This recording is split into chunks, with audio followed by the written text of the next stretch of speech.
All right, guys, this video we're going to be taking a look at the UFC Submission of the Year nominees. As you can see, got my gi on, ready to rock and roll. Okay, so let's get underway. That first one on the list, Mackenzie Dern. Oh no. Okay, so sorry about that technical difficulties here. So let's take a look at this. All right, so rewind a little bit.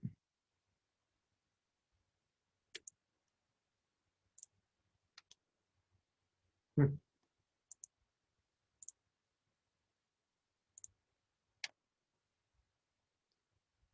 weird. Sorry about that.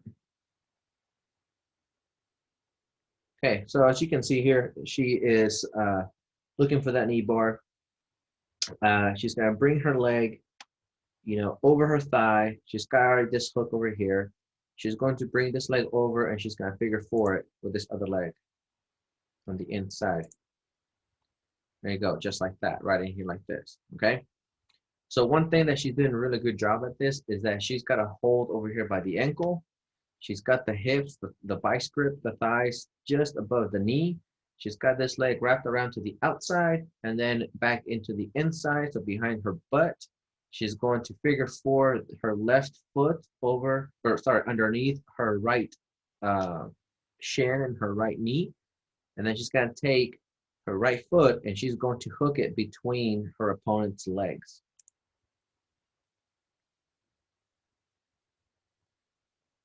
So right there, okay? So you can see figure four right in here like so. She's got her leg wrapped in right in here, hooking.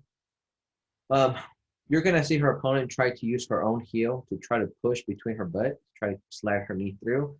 That's not gonna work in this case because Mackenzie's hips right here are already pushing down into the kneecap, and the kneecap is about right in there. She's got a good angle. She's gonna treat that leg like if it were an arm bar. She's going to be, pinching right here between her thighs and driving her hips in.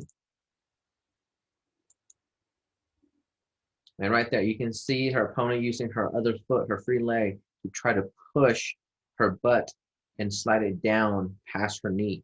Again, it's not going to work because it's already bent. Okay, that's the thing with this right here is that it's already bent, and it's just a matter of time. She's in pain right now. She's just trying to tough it out. And there you go. She managed to get the tap. So once again, you can see, too late. So one thing that her opponent did is right off the bat, as soon as she got stuck into that position, see if we can rewind it here. As soon as she came up into this position, instead of her trying to attack her legs, trying to pry her ankles open, Mackenzie Dern's ankles, she decides to try to reach for her hip and maybe try to punch her. Right there, she's reaching, and it was just too late. She's just not gonna let it go. That is tight, tight. Okay, second one here, Ariane Lipski. So her opponent here, what she's doing is that she is going to go, she's kind of tries to do this calf slicer, okay? So she's going to bring her outside leg in, she's gonna use her shin, and she's gonna place it behind her kneecap right here, and then she's gonna figure for her legs, and she will want to reach up to hug her. Now, the difference that in this variation is that it leaves her left leg open. It leaves her left leg in between Ariane Lipski's legs, which is an easy target for what we're about to see.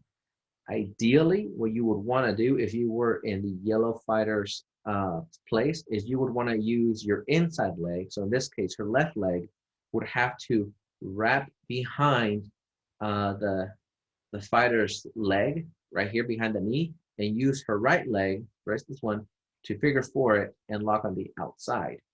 just like Charles Oliveira did in one of his past UFC fights. But she didn't do that.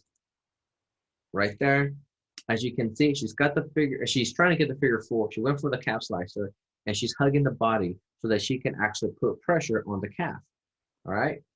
However, and we'll see that here in a second. Okay, right there. However, Ariane Lipsky, she prevents this leg from getting down here. Okay, and she does that by controlling the foot, and controlling the heel. Yes, this is potentially painful, but it looks like she's got some flexibility in that joint, so it's not too bad. And it's actually myself personally, I've been stuck in this position before, and my joint is pretty flexible, and it actually feels kind of good sometimes. But again, mistake is that she used the wrong leg configuration, in my opinion. She should have used this shin in place of this one, so that way she could have her outside leg be able to figure four on top of this other foot, making it harder for Ariane to counter with this submission. Right there, she's working it, she's scooting it. That's a really smart. As you see that, let's go back here for a second. She will scoot her opponent's knee over to her thigh. She has to do that in order for her to have some sort of counter submission for the position that she's in. She does that by lifting her knee up over her thigh. As soon as she does that, let's go back a little bit here. As soon as she does that, look for her to use this knee and point it that way. This is going to cause both of her knees to try to come in close, so she's now got this vice grip, okay? Now, also interesting enough here, if you see right here, these are her toes. So her right foot, she has hooked it on this hip right here. This prevents this other leg from being caught any further. And she is using her shin and the top of her foot and her big toe to press into the hip to give her some sort of stability and give her a control in this little weird contortion. Again, this is still kind of painful, but it's nothing too bad, I would say, if you know what you're doing. I mean, just look at her face. She's very calm. She's focused. Now, this is also a good face right here that most people do when they are stuck in a more awkward position. So she's just trying to figure it out with the controls. What is her best option? And she opts to do this right here. Points her knee up, right there. And you can see she does a little adjustment with her hips. And she does that so that she can slide her hip over to this side a little bit of her opponent's body. This allows this foot to be able to be planted firmly and be able to push this direction, okay? So now she is using her body right here to sit on top of her opponent's body. Her foot right here, as you can see, is hooked on the hip, giving her a really good frame to pull and push from right here on her leg. Her knees are now facing the same way. This foot is pushing her knee that way, which is in return putting that much more vice grip into this position. She's reaching with this hand right here to the heel, and that is important. If you want to control the knee, you have to control the heel. It's like a wrist to an elbow, okay? And you're gonna see that here. Puts it in. Okay, so interesting thing that she does here. Notice how she brings it over to the side, okay? A lot of people, especially with a little bit of inexperience right there, they will try to pull it just straight back. What she does is she pulls it to the side right here. Now, why does she do that? It's simple. It makes the knee joint weak, okay? So by her pulling it to the side, it makes it easier for her to actually straighten that leg out. As opposed to her just pulling it straight back. If she were to just pull it straight back, she would just be pushing into the bend. So what she does is she pulls it to the side and then she straightens it out. So much easier. This is a complete veteran move on her part. Right there. Okay, as you can see, vice grip like an armbar. Okay, she's using this to secure her position. She's now on her foot right here on the balls of her foot, and she is using her hip to push into her knee as she's vice gripping with her thighs, and she still has control of the heel, and she slid her other arm, her other elbow, all the way up underneath the heel. So now it's kind of stuck on that heel right there. Super, super hard. I mean, this is ultimate control in this position. As you can see by her expression, she is relentless with this squeeze. So much so that it's causing her opponent's grip to be undone. And oh, yeah, it was pretty painful.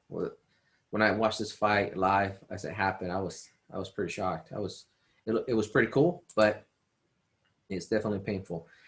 Again, let me rewind here a little bit. Okay, so watch her foot. See how she comes up to the ball of her foot and her toe right there? Just to add more torque to that position. And the reason why she does that is because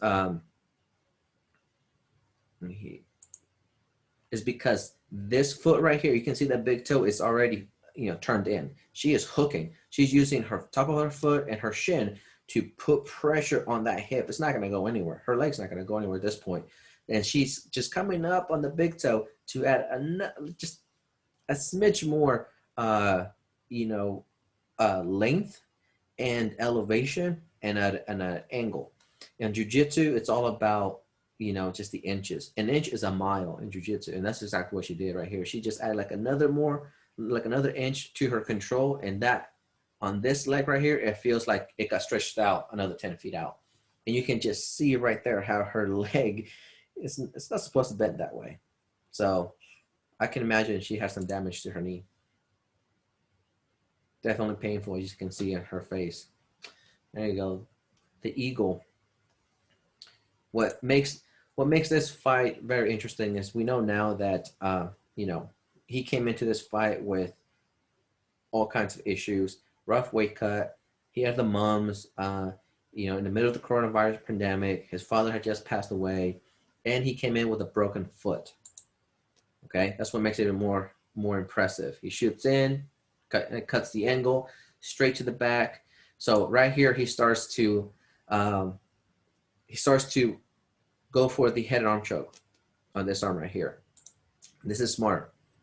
He's going for the head arm choke. Justin does a great job of defending it. When Justin defends it correctly, he brings his arm down like this, and Khabib uses that momentum to bring his knee up onto the other side. So Justin defends the arm by doing this motion, and his body gets turned like this. Okay, that opens up the mounted triangle entry. Right there, he's going. So see if I can. This is subtlety right here. Okay, this is subtlety things. These are world-class grapplers. Okay, so right here. So what Khabib does, he holds on to the wrist. Right there. Okay. See if we can go back a little bit. So he holds on to the wrist. Okay. He is going to push the wrist. He's going to give it a little push to the outside. It's almost like he's going to threaten the Americana. Okay. But it's just enough tension to where Justin Gaethje realizes that. And so what does he do? He pushes back in. And when he pushes back in, Khabib stuffs it even further into his chest, allows him to bring this knee over that arm. So he pushes it out, Justin pushes back in, and he steps over that. And just in that moment, it's kind of like crap, right? So now he's got a nice little angle. The whole time he's lifting Justin's head off the ground, okay?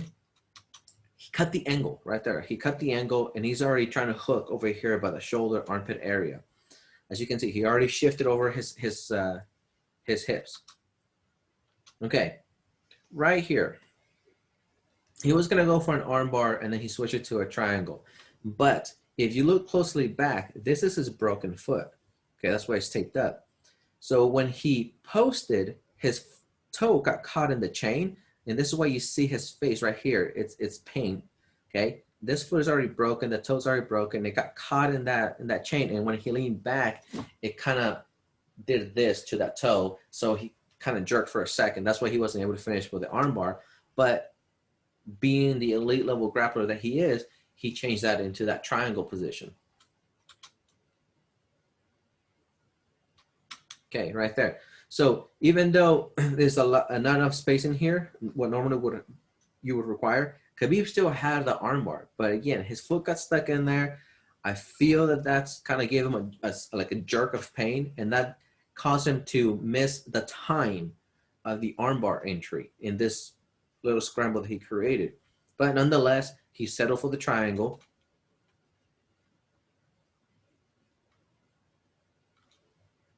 Right there. Okay, he settled for that triangle.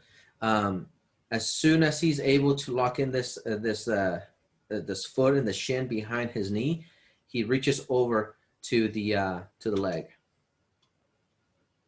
Right there. Okay, I mean it was already pretty tight. What Justin should have done, in my opinion, is instead of trying to post up, he should have taken his hips and he should have tried to unwind this way. He should have tried to get his hips to be squared with Khabib's shoulders.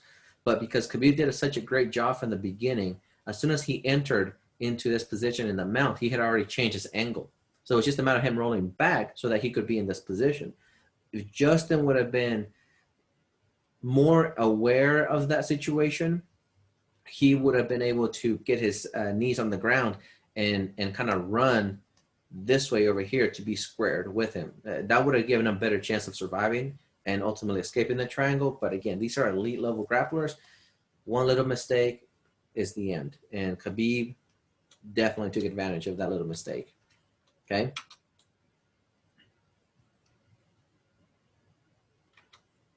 I mean, that is nice. Very nice. Okay.